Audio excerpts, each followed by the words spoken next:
തന്നെ സ്ഥാനം മാറ്റിയതിൽ police ആക്ടിന്റെ ലംഘനമുണ്ടെന്ന് TP. Senkumar. സർക്കാരിന് ഇഷ്ടമുള്ളവരെ DGP ആക്കാം, എന്നാൽ നീക്കുന്നതിന് മുൻപ് നേരിട്ട് സംസാരിക്കാമായിരുന്നു. സെൻകുമാറിന് ഒരിക്കലും ബെഹ്റയാകാൻ കഴിയില്ലെന്നും സെൻകുമാർ മാധ്യമങ്ങളോട് പറഞ്ഞു. ഇപ്പം നിയമപരമായിട്ട് ഇതിലുള്ള തെറ്റുകളൊക്കെ എനിക്കറിയാം.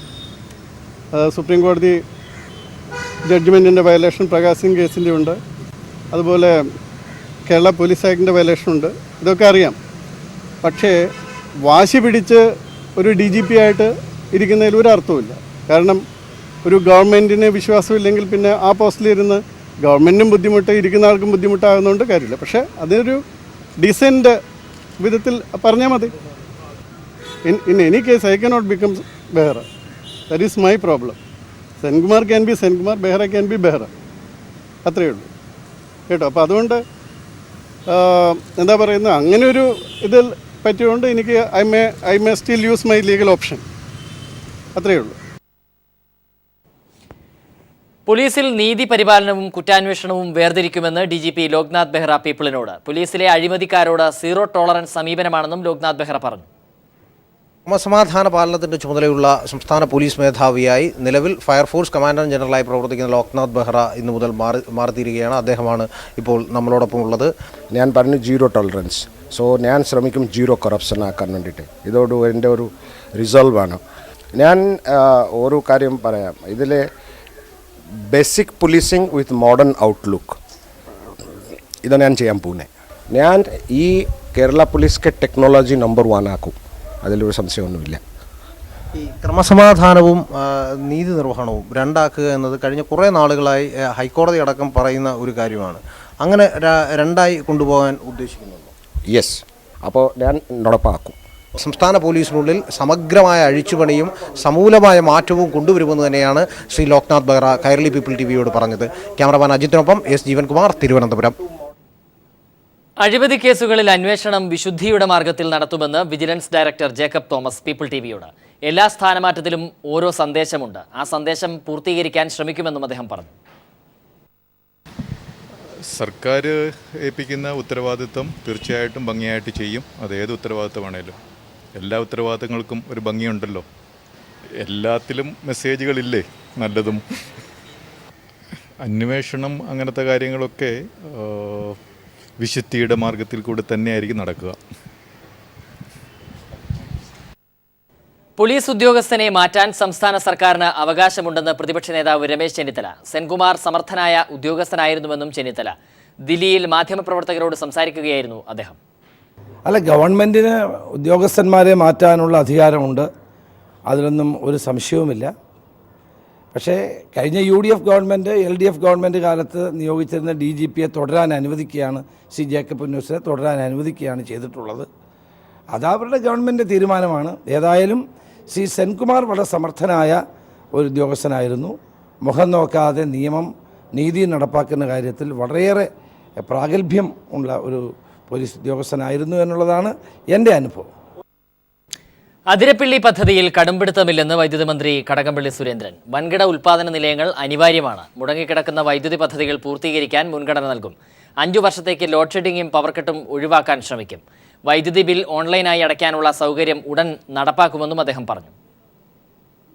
ആ പദ്ധതിയെ സംബന്ധിച്ച് ചില വിവാദങ്ങൾ ഉയർന്നു വന്നിട്ടുണ്ട്. ആ വിവാദങ്ങളെ സംബന്ധിച്ചിടത്തോളം ഇടതുപക്ഷ മുന്നണിയിലും പൊതുസമൂഹത്തിലും വിവാദങ്ങൾ ഉന്നയിക്കുന്നവരുമായിട്ടെല്ലാം കൂടിയാലോചന നടത്താനാണ് ഞങ്ങൾ ആലോചിക്കുന്നത്. ഞാൻ പറഞ്ഞല്ലോ, കൺഫ്രണ്ടേഷൻ്റെ ഒരു പാതയില്ലെന്ന്. ക്ലിയർ ആകേണ്ട വേറെന്ത് കാര്യമാണ്? അത് നടപ്പിലാക്കിയേ പറ്റുമെന്ന് ഞങ്ങൾക്ക് നിർബന്ധ ബുദ്ധിയൊന്നുമില്ല. ജനങ്ങൾക്ക് ആവശ്യമുണ്ട്, നാട്ടുകാർക്ക് ആവശ്യമുണ്ട്. അങ്ങനെയുള്ള കാര്യങ്ങളിൽ മാത്രമേ ഞങ്ങൾ ഇടപെടുന്നുള്ളൂ. ഇതാർക്കും വേണമെങ്കിൽ പിന്നെ ജിഷ വധക്കേസുമായി ബന്ധപ്പെട്ട് കൂടുതൽ സാമ്പിളുകളിൽ കൊലയാളിയുടെ DNA കണ്ടെത്തി. ജിഷയുടെ നഖത്തിൽ കണ്ടെത്തിയ ചർമ്മകോശങ്ങളിൽ നിന്നാണ് DNA ലഭിച്ചത്. വാതിൽ കുളത്തിൽ പുരണ്ട രക്തത്തിൽ നിന്നും DNA കിട്ടി. കടിയേറ്റ പാടിൽ നിന്ന് ആദ്യം തിരിച്ചറിഞ്ഞതും ഇതേ DNA ആണ്. ജിഷയുടെ ചുരിദാറിൽ കടിയേറ്റ ഭാഗത്ത് പറ്റിയിരുന്ന ഉമിനീരിൽ നിന്നും ശേഖരിച്ച DNA ഫലമാണ് ആദ്യം പോലീസിന് ലഭിച്ചത്. ഇത് കൊലയാളിയുടേതാണ് എന്ന് ഉറപ്പിക്കാൻ കഴിഞ്ഞിരുന്നില്ല. തുടർന്ന് കൂടുതൽ സാമ്പിളുകൾ അന്വേഷണ സംഘം പരിശോധനയ്ക്ക് അയക്കുകയായിരുന്നു. ജിഷയുടെ നഖത്തിനിടയിൽ കണ്ടെത്തിയ ചർമ്മകോശങ്ങളിൽ നിന്നുള്ള DNAയും വാതിൽ കുളത്തിൽ നിന്നും ലഭിച്ച രക്തത്തിൽ നിന്നും ശേഖരിച്ച DNAയുമാണ് പരിശോധനയ്ക്ക് അയച്ചത്. ഈ 2 DNA-യും നേരത്തെ ശേഖരിച്ച ഉമിനീരിലടങ്ങിയ DNA-യും ഒരാളുടേതാണ് എന്ന് പരിശോധനാഫലത്തിൽ വ്യക്തമായി. ഇതോടെ പോലീസിന് ലഭിച്ച DNA ജിഷയുടെ ഘാതകൻ്റേതാണെന്ന് ഉറപ്പായിരിക്കുകയാണ്. ജിഷയെ കൊലപ്പെടുത്തുന്ന സമയത്ത് കൊലയാളിക്ക് പരുക്കേറ്റിരുന്നുവെന്നും DNA ഫലം തെളിയിക്കുന്നു. സംശയമുള്ളവരുടെ DNA-യുമായി പരിശോധനാ ഫലം ഒത്തുപോയാൽ ജിഷയുടെ കേസ് പോലീസിന് എളുപ്പം തെളിയിക്കാനാകും. അയൽവാസികളുടെയും ജിഷയുടെ അമ്മ, സഹോദരി തുടങ്ങിയ ബന്ധുക്കളുടെയും മൊഴിയിൽ നിന്നുള്ള സൂചനകൾ അനുസരിച്ച് സംശയമുള്ളവരെ വീണ്ടും ചോദ്യം ചെയ്യുകയും അവരുടെ DNA-യുമായി താരതമ്യ പരിശോധന നടത്താനുമാണ് അന്വേഷണ സംഘത്തിൻ്റെ തീരുമാനം. News bureau, Kochi.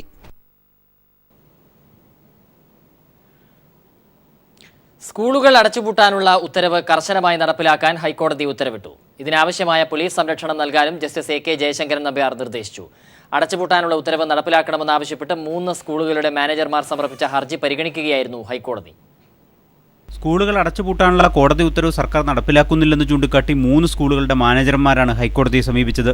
നാട്ടുകാരുടെയും രക്ഷിതാക്കളുടെയും എതിർപ്പ് മൂലമാണ് ഉത്തരവ് നടപ്പിലാക്കാനാവാത്തത് എന്നതായിരുന്നു സർക്കാർ വിശദീകരണം.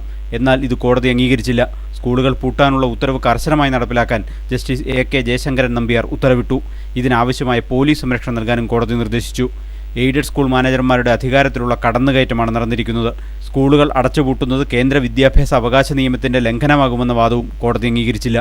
തൃശ്ശൂർ ജില്ലയിലെ കിരാലൂർ, മലപ്പുറം ജില്ലയിലെ മങ്ങാട്ടുമുറി, കോഴിക്കോട് ജില്ലയിലെ പാലാട്ട് എന്നിവിടങ്ങളിലെ 3 സ്കൂൾ മാനേജർമാരായിരുന്നു കോടതിയെ സമീപിച്ചത്. ഇതിൽ കിരാലൂർ സ്കൂൾ അടച്ചുപൂട്ടിയതായി സർക്കാർ കോടതിയെ അറിയിച്ചു. News bureau, Kochi. സംസ്ഥാനത്ത് പുകയില ഉൽപ്പന്നങ്ങളുടെ ഉപയോഗം മൂലമുണ്ടാകുന്ന ക്യാൻസറിന്റെ നിരക്ക് വൻതോതിൽ ഉയരുന്നതായി പഠനം. യുവാക്കൾക്കിടയിൽ ഇത്തരം ക്യാൻസർ വർദ്ധിച്ചു വരുന്നതായും ക്യാൻസർ ചികിത്സാ രംഗത്തെ വിദഗ്ധർ പറയുന്നു. ഒരു ലോക പുകയില വിരുദ്ധ ദിനം കൂടി ആചരിക്കുമ്പോൾ പുകയില ഉൽപ്പന്നങ്ങൾ ഉപയോഗിക്കുന്നവർക്ക് ജാഗ്രതാ നിർദ്ദേശവും അപകട മുന്നറിയിപ്പും നൽകുകയാണ് ക്യാൻസർ രോഗ ചികിത്സാ രംഗത്തെ ഡോക്ടർമാർ. പുകയില ഉൽപ്പന്നങ്ങളുടെ ഉപയോഗം മൂലമുണ്ടാകുന്ന ക്യാൻസർ കേരളത്തിൽ വർദ്ധിക്കുന്നുവെന്നാണ് ഡോക്ടർമാർ ചൂണ്ടിക്കാട്ടുന്നത്.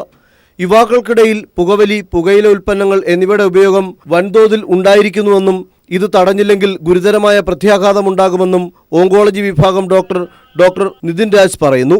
ഇന്ത്യയിൽ ഏറ്റവും കൂടുതൽ കണ്ടുവരുന്ന ക്യാൻസറുകൾ വായിലുണ്ടാകുന്ന ക്യാൻസറുകളാണ്. ഈ വായിലുണ്ടാകുന്ന ക്യാൻസർ ഏറ്റവും കൂടാനുള്ള കാരണം നമ്മുടെ നാട്ടിൽ പുകയില ഉൽപ്പന്നങ്ങൾ, സ്മോക്കിംഗ്, അതിന് പുറമെ പുകവലിക്ക് പുറമെ വായിൽ വെക്കുന്ന പുകയില ഉൽപ്പന്നങ്ങൾ, ഇത് ക്യാൻസർ ഉണ്ടാകാനുള്ള സാധ്യത സാധാരണ ആൾക്കാരെ അപേക്ഷിച്ച് 20-30 മടങ്ങാണ്. റീജിയണൽ ക്യാൻസർ സെന്ററിൽ ഒരു വർഷം റിപ്പോർട്ട് ചെയ്യുന്ന ക്യാൻസർ രോഗികളിൽ 25% പുകയില ഉപയോഗിച്ചതിനെ തുടർന്ന് രോഗം പിടിപെട്ടവരാണെന്നും ഡോക്ടർമാരുടെ പഠനം വ്യക്തമാക്കുന്നു. Sunil Arimanur, news bureau, Thiruvananthapuram.